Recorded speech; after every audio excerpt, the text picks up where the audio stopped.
What's going on YouTube? Today we're talking skull crushers and more importantly, tips to make your skull crushers better. I have 3 tips today we're gonna cover, and these are gonna make your skull crushers way more effective when it comes to building strength, power, and mass. Let's dive in. All right, my first tip for more effective skull crushers is to limit the amount of arch and thoracic extension you're using. So in the bench, it's common to set up and have some form of natural arch to the thoracic and so forth. And when we think about the goals at hand, it makes sense, right? We want to limit range of motion. We want to utilize our pec major more so when pressing in a horizontal plane. But when we're using that for skull crushers, we're actually limiting a little bit of the triceps and how much they can do. Why is that? Well, watch this. So by shifting into this thoracic position, we're having that natural arch, we're actually limiting some of the range of motion that the triceps could be going through. So we bring our feet up on the bench, keep that rib cage down. We can be a little bit more strict with our elbow positioning. And also, we're less likely to use momentum to bring the weight up. This is gonna create a better range of motion when it comes to contractions or more intent focused contractions. And also it's gonna keep us a little bit more true with what we're capable of doing and selecting load management accordingly. All right, so the takeaway here is to limit thoracic extension as much as you can when doing skull crushers, whether it be with barbell or dumbbell. If you notice that you're naturally kicking into that arched position, you might want to drop the weight or bring your feet up on the bench and be a little bit more mindful of your rib cage positioning. All right, my second tip is to not be afraid to increase or decrease the elevation of your bench. Flat bench skull crushers, phenomenal. But if we shift the elevation or decrease the elevation, we can actually produce some different adaptations. So for example, if we increase the elevation of our bench press, we can actually promote a deeper range of motion when it comes to the flexion point of view from this exercise. So we can get a little bit deeper in our eccentric.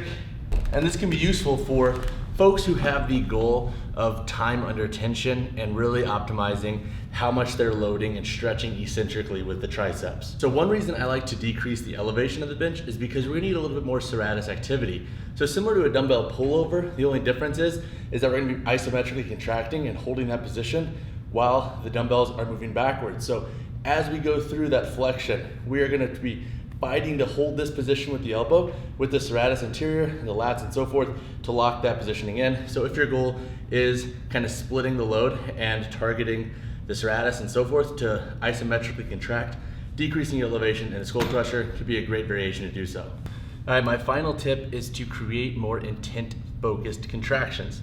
Easier said than done.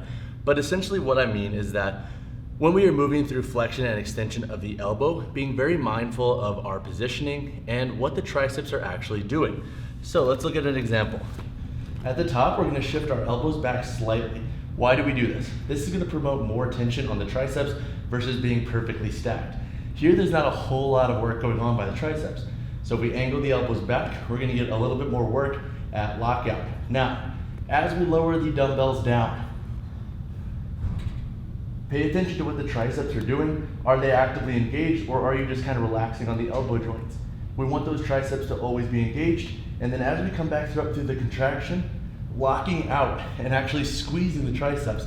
This is a problem that I see a lot of beginners make.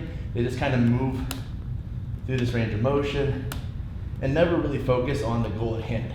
So slowly lower, focus on keeping those triceps active, fight to keep those elbows in.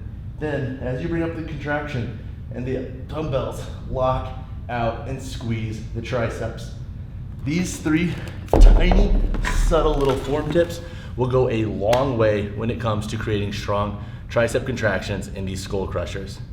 That wraps up today's skull crushers tips video. If you use any of these in your training, let me know how they work in the comments below. And if you support my Grout Fit fashion for this video, drop me a like, drop a subscribe. I'll see you guys in the next one.